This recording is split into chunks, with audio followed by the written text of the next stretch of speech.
नमस्कार मित्रों, जय श्री कृष्णा, जय श्री राधे। आज देव प्रबोधिनी एकादशी व्रत की कथा सुनते हैं। तो आइए सभी मेरे साथ भगवान का एक सुंदर सा जयकारा लगाएंगे। उसके बाद में भगवान की कथा प्रारंभ करते हैं। बोलिए कृष्णचंद्र भगवान की जय हो। ब्रह्मा जी बोले कि हे मुनिश्रेष्ठ, अब आप पापों को नष्ट करने वाली तथा पुण्य और मुक्ति को देने वाली देव प्रबोधिनी एकादशी के महात्म्य को सुनाइए। और नारद जी ने पूछा कि हे पिताजी, यह संध्या को भोजन करने से, रात्रि में भोजन करने से तथा पूरे दिन उपवास करने से क्या क्या फल मिलता है, उसे आप समझाइए।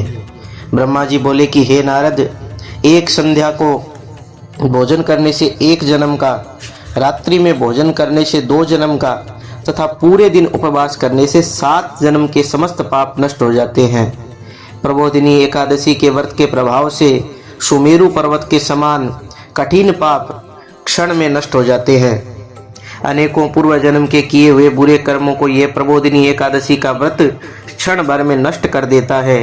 जो मनुष्य अपने स्वभावानुसार इस देव प्रबोधिनी एकादशी का विधि पूर्वक व्रत करते हैं, उन्हें पूर्ण फल प्राप्त होता है। हे मुनीश्वर, जो मनुष्य श्रद्धा पूर्वक थोड़ा भी पुण्य करते हैं, उनका वह पुण्य पर्वत के समान अटल हो जाता है। जो मनुष्य हृदय के अंदर ही ऐसा ध्यान करते हैं कि मैं देव प्रबोधिनी एकादशी का व्रत करूंगा, उनके 100 जन्म के समस्त पाप नष्ट हो जाते हैं। जो मनुष्य देव प्रबोधिनी एकादशी के दिन रात्रि को जागरण करते हैं, उनकी बीती हुई तथा आने वाली 10,000 पीढ़ियां विष्णु लोक में जाकर निवास करती है और नरक में अनेक दुखों को भोगते हुए पितर भी विष्णु लोक में जाकर सुख भोगते हैं। ब्रह्म हत्या आदि महान पाप भी प्रबोधिनी एकादशी का व्रत करने से धुल जाते हैं और इस एकादशी के व्रत के प्रभाव से समस्त मनोकामनाएं पूर्ण होती हैं। एकादशी के दिन रात्रि को जागरण करने का फल अश्वमेघ आदि यज्ञों के फल के समान बताया गया है। समस्त तीर्थों में जाने से तथा गौ, सोना, भूमि आदि के दान का फल कार्तिक मास की शुक्ल पक्ष की देव प्रबोधिनी एकादशी के रात्रि के जागरण के फल के बराबर बताया है। इस संसार में जितने भी तीर्थ हैं तथा जितने भी तीर्थों की आशा की जा सकती है, वह सब देव प्रबोधिनी एकादशी का व्रत करने वाले के घर में रहते हैं। जो मनुष्य इस एकादशी के व्रत को करता है, वह योगीमान योगी, तपस्वी तथा इंद्रियों को जीतने वाला होता है, क्योंकि यह एकादशी भगवान विष्णु को अत्यंत प्रिय है। इसके व्रत के प्रभाव से कायिक, वाचिक और मानसिक सभी त्रिविध प्रकार के पाप नष्ट हो जाते हैं।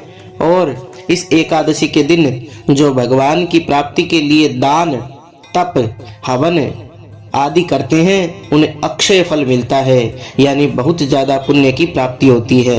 देव प्रबोधिनी एकादशी के दिन भगवान की पूजा करने से बाल, यौवन और वृद्धावस्था के समस्त पाप नष्ट हो जाते हैं। इस एकादशी को रात्रि को जागरण करने का फल चंद्र सूर्य ग्रहण के समय स्नान करने के फल से भी 1000 गुना अधिक बताया गया है। मनुष्य जन्म से लेकर जो पुण्य करता है, वह पुण्य देव प्रबोधिनी एकादशी के व्रत के पुण्य के सामने सब कुछ तुच्छ लगता है। इसलिए हे नारद, तुमको भी विधि पूर्वक विष्णु भगवान की पूजा करनी चाहिए। जो मनुष्य कार्तिक मास में धर्मपरायण होकर अन्य व्यक्तियों का धन नहीं खाते, उन्हें चांद्रायण व्रत का फल मिलता है। कार्तिक मास में भगवान दान आदि से उतने प्रसन्न नहीं होते जितने कि शास्त्रों की कथा सुनने से प्रसन्न होते हैं। कार्तिक मास में जो मनुष्य भगवान की कथा को थोड़ा बहुत पढ़ते हैं या सुनते हैं, उन्हें 100 गौदान के फल का फल मिलता है।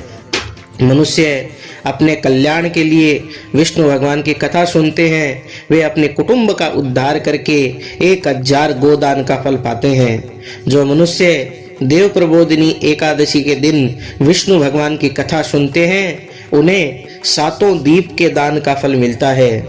जो विष्णु की भक्ति पूर्वक कथा सुनते हैं और कथा बांचने वाले ब्राह्मण की यथाशक्ति पूजा करते हैं, उन्हें संतुष्ट करते हैं, वे उत्तम लोक को जाते हैं। इस पर नारद जी बोले कि हे ब्रह्मा जी, अब आप एकादशी के व्रत का विधान कहिए और कैसा व्रत करने से कौन सा पुण्य मिलता है वह भी समझाइए। ब्रह्मा जी बोले कि हे नारद जी, इस एकादशी के दिन मनुष्य को ब्रह्म मुहूर्त में उठना चाहिए और नदी, तालाब, कुआं आदि पर स्नान करके व्रत का नियम ग्रहण करना चाहिए।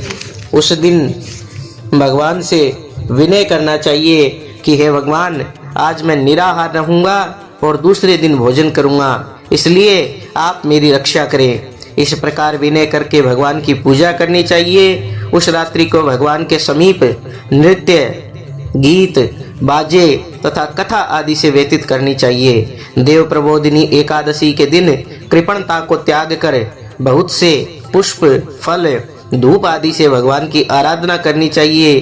शंख के जल से भगवान को अर्घ देना चाहिए। इसका समस्त तीर्थ दान आदि से करोड़ गुना फल अधिक होता है। जो मनुष्य पुष्प से भगवान की पूजा करते हैं उनके सामने इंद्र भी हाथ जोड़ता है। कार्तिक मास में जो बिल्व पत्र से भगवान की पूजा करते हैं उन्हें अंत में मुक्ति मिलती है। कार्तिक मास में जो मनुष्य तुलसी जी से भगवान की पूजा करते हैं उनके 10,000 जन्म के समस्त पाप नष्ट हो जाते हैं। जो मनुष्य इस महीने में श्री तुलसी जी के दर्शन करते हैं या छूते हैं या ध्यान करते हैं या तुलसी जी का पौधा लगाकर सेवा करते हैं, वे 1000 कोटि युग तक भगवान के घर में रहते हैं। समस्त मनोकामनाओं को पूरा करने वाले भगवान कदम्ब पुष्प को देखकर अत्यंत प्रसन्न होते हैं। यदि उनकी कदम्ब पुष्प से पूजा की जाए तो यमराज के दुखों को वह व्यक्ति नहीं भोगता है और अंत में स्वर्ग लोक को जाता है। जो गुलाब के पुष्प से भगवान की पूजा करते हैं उन्हें मुक्ति मिलती है। जो मनुष्य बकुल और अशोक के फूलों से भगवान की पूजा करते हैं वे अत्यंत काल तक शोक से रहित होते हैं। जो मनुष्य विष्णु भगवान की सफेद और लाल कनेर के फूलों से पूजा करते हैं उन पर भगवान अत्यंत प्रसन्न होते हैं। जो मनुष्य विष्णु भगवान की दुर्वा दल से पूजा करते हैं वे पूजा के फल से 100 गुना अधिक फल प्राप्त करते हैं। जो भगवान की शमी पत्र से पूजा करते हैं वे भयानक यमराज के मार्ग को सरलता से पार कर जाते हैं। और जो मनुष्य चंपक पुष्प से भगवान विष्णु की पूजा करते हैं वे इस आवागमन के चक्र से छूट जाते हैं और विष्णु लोक में जाते हैं। जो मनुष्य स्वर्ण का बना हुआ केतकी पुष्प भगवान पर चढ़ाते हैं उनके करोड़ों जन्म के पाप नष्ट हो जाते हैं। जो मनुष्य भगवान के पीले और लाल वर्ण के सुगंधित फूलों से पूजा करते हैं उन्हें श्वेत द्वीप में स्थान मिलता है। इस प्रकार रात्रि में भगवान की पूजा करके प्रातः काल शुद्ध जल की नदी में स्नान करना चाहिए। स्नान करने के पश्चात भगवान की पूजा करनी चाहिए। इसके बाद पूर्ति के लिए ब्राह्मणों को भोजन कराना चाहिए और दक्षिणा देकर मीठे वाक्यों द्वारा सभा करनी चाहिए। इसके उपरांत भोजन, गौ और दक्षिणा से गुरु की पूजा करनी चाहिए और ब्राह्मणों को दक्षिणा देकर उनको प्रणाम करना चाहिए। और जो मनुष्य इस व्रत में भूमि पर शयन करते हैं उन्हें सब वस्तुओं सहित शैया दान करनी चाहिए। जो मनुष्य मौन धारण करते हैं उन्हें स्वर्ण सहित तिल दान करना चाहिए। जो मनुष्य बालों को धारण करते हैं उन्हें दर्पण दान करना चाहिए। जो मनुष्य कार्तिक मास में उपानह धारण नहीं करते उन्हें उपानह यानी चप्पल का दान करना चाहिए। जो इस मास में नमक त्यागते हैं उन्हें शक्कर दान करनी चाहिए। जो मनुष्य नित्य प्रति देव मंदिर में दीप जलाते हैं उन्हें सोने या तांबे की दिए को घी तथा बत्ती सहित दान करना चाहिए। जो मनुष्य चातुर्मास व्रत में किसी वस्तु को त्याग देते हैं उन्हें उस दिन से पुनः ग्रहण करना चाहिए। जो मनुष्य प्रबोधिनी एकादशी के दिन भक्ति पूर्वक विष्णु भगवान की विधि से पूजा करते हैं और व्रत करते हैं उन्हें अत्यंत सुख मिलता है और अंत में स्वर्ग को जाते हैं। जो मनुष्य विष्णु भगवान की इस एकादशी के दिन पूजा करते हैं उनके जीवन में किसी भी प्रकार का विघ्न नहीं आता और उनका जो आवागमन का चक्र है वो भी छूट जाता है। जिन मनुष्यों का व्रत खंडित हो जाता है वह नरक को जाते हैं। जो मनुष्य इस एकादशी के महात्म्य को सुनता व पढ़ता है उसे अनेक गोदान का फल मिलता है। बोलो विष्णु भगवान की जय।